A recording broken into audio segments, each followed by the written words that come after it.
Hello everyone, and welcome back to our channel. Today, we read journeying into the life of a man who became the conscience of a nation and a beacon of hope for the world. A man who showed us that the greatest strength lies not in physical force, but in the power of the human spirit. We're talking about Mohandas Karamchand Gandhi, known to the world as Mahatma, the Great Soul. Born in 1869 in Porbandar, a coastal town in present-day Gujarat, India, Gandhi's early life was unassuming. He was a shy, mediocre student who, by his own admission, was afraid of the dark. His family belonged to the merchant caste, and his father served as a chief minister in a small princely state. His mother, a devout woman, instilled in him the principles of non-injury to living beings, vegetarianism, and tolerance between different religious sects. These early lessons would form the bedrock of his later philosophy. Following the customs of the time, he was married at the young age of 13. At 19, he sailed to London to study law at University College London. This was a transformative period. He struggled to adapt to Western customs, trying everything from dancing lessons to dressing like an English gentleman. But it was also in London that he first read the Bhagavad Gita, a seminal Hindu scripture. He was deeply moved by its teachings on selfless action and duty. He also discovered the writings of thinkers like Henry David Thoreau, whose ideas on civil disobedience resonated with him. After becoming a lawyer, Gandhi returned to India, but he struggled to establish a successful practice. In 1893, an opportunity arose that would change the course of his life, a one-year contract to provide legal services in South Africa. He arrived as a young, uncertain lawyer. He was supposed to stay for a year, but he ended up staying for 21. South Africa was where Mohandas became the Mahatma. It was here that he first experienced the harsh reality of racial discrimination. One fateful day, he was thrown off a train at Pietermaritzburg after refusing to move from the first-class compartment, for which he held a valid ticket. This incident was a turning point. He could have retreated, but instead, he chose to fight. Not with weapons, but with a new kind of power. He began to organize the Indian community to protest against discriminatory laws.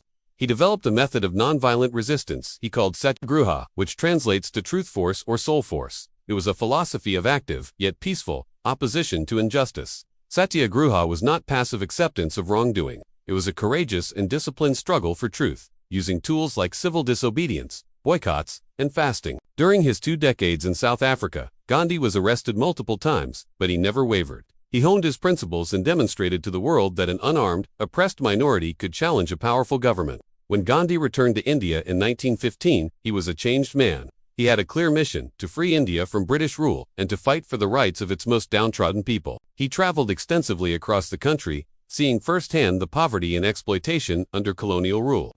He shed his Western attire for a simple dhoti and shawl, a symbol of his identification with India's rural poor. He embraced a life of extreme simplicity, renouncing material possessions and dedicating himself to service.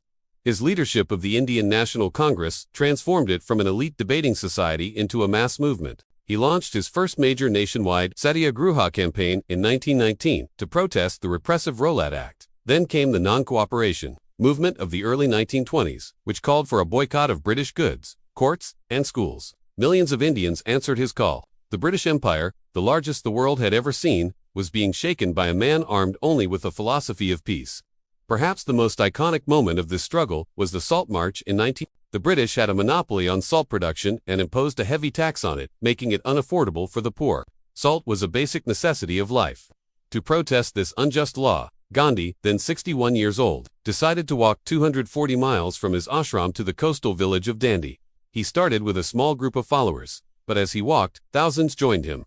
The world watched as this frail man in a loincloth led a peaceful army to the sea. When he reached Dandi, he bent down and picked up a lump of salt-rich mud, symbolically breaking the British law.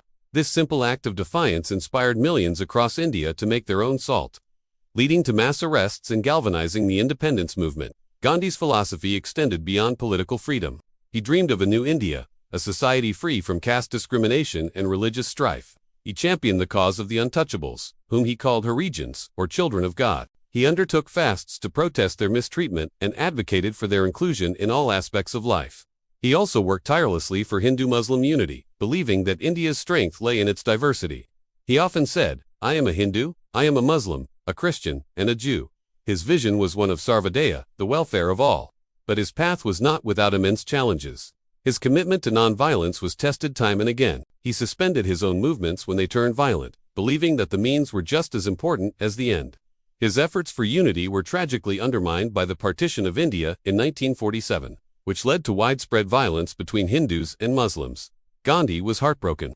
He walked through riot-torn villages, fasting and pleading for peace, trying to heal the wounds of his divided nation. On August 15, 1947, India finally achieved independence. But Gandhi did not celebrate. He was in Calcutta, fasting to stop the communal violence. His work, he felt, was not yet done. His goal was not just political independence, but a moral and spiritual one.